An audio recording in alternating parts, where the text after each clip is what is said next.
Dalam rangka untuk mengatasi terorisme, BNPT dan Kementerian Hukum dan HAM menggelar rapat koordinasi di kantor BNPT di Sentul, Bogor, Jawa Barat. Dan untuk informasi selengkapnya kita bergabung dengan reporter Nesya Megawati. Ya, selamat siang Nesya. Bisa Anda jelaskan seperti apa upaya deradikalisasi yang sedang dicanangkan ini?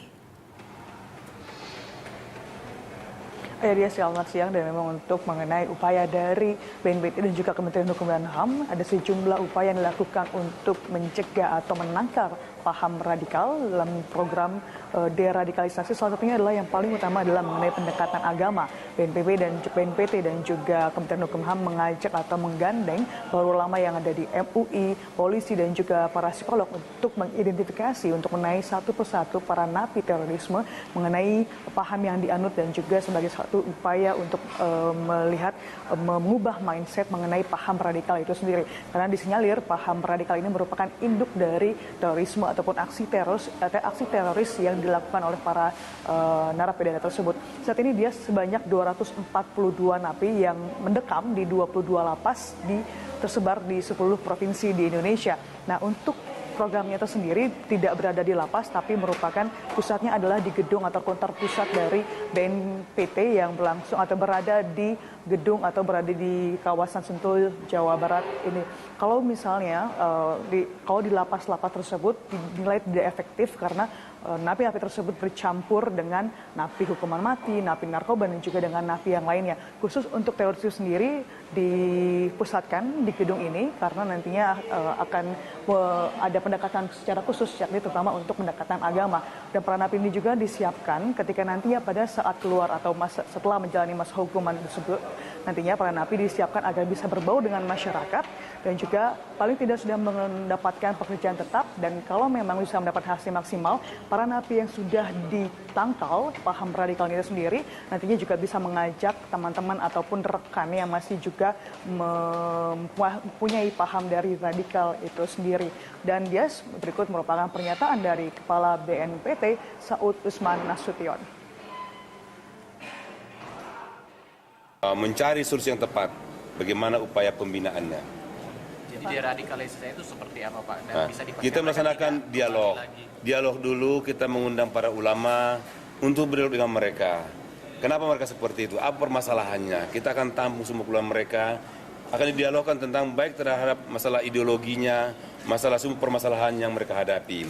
Di samping itu juga kita memberikan pelatihan-pelatihan kepada mereka, sehingga mereka siap kembali untuk ke masyarakat. Mereka mempunyai suatu pekerjaan yang tetap, yang jelas nantinya, sehingga pulang ke masyarakat nanti tidak jadi pengangguran, apalagi dikucil oleh masyarakat. Tapi kita harapkan mereka sudah siap kembali ke masyarakat. Pak, parameter dari keberhasilan dari itu sendiri gimana, Pak? Ya, kalau jelas, kalau berhasil itu mereka tidak mengulangi lagi.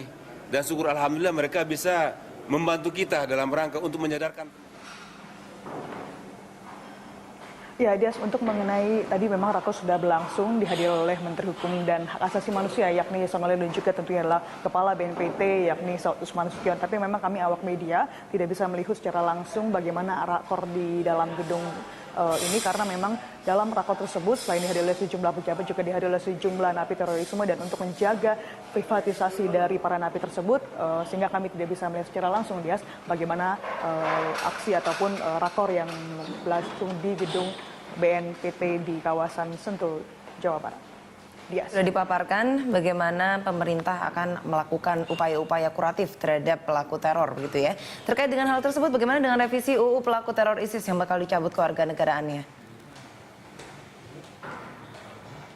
Ya, yes, memang kalau misalnya kita bicara mengenai ISIS, kita juga untuk saat ini memang yang 242 napi tersebut tidak ada kaitannya dengan ISIS, tapi untuk menangkal ataupun memang Indonesia di sejumlah warga negara yang memang mengikuti tergabung dalam ISIS. Dari saat ini memang Menteri Hukum dan HAM yakni Yasona Lawli masih mencari formula agar kewarganegaraan orang Indonesia yang bergabung dengan ISIS bisa dicabut kewarganegaraannya, karena memang dalam undang-undang ataupun undang-undang terorisme sendiri memang tidak mengatur mengenai status itu sendiri. Karena ini untuk itu Menteri Hukum dan HAM masih mencari formulasi apakah akan mengkaji revisi undang-undang ke GDPR untuk melihat bagaimana memberikan efek jera bagi para pelaku yang tergabung dalam ISIS itu sendiri. Karena memang dia kalau misalnya kita melihat dari segi ISIS ini sendiri, karena memang beberapa kita lihat rentetan beberapa kasus yang lalu sejumlah ada 6 orang yang tertangkap ataupun yang telah ditangkap oleh pihak dari Mabes Polri,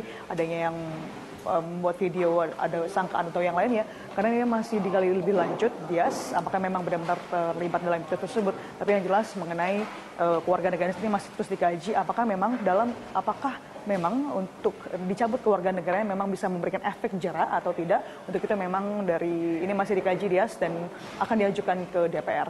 Dias. Pemirsa, Nesya Megawati dari BNPT Sentul, Bogor, Jawa Barat.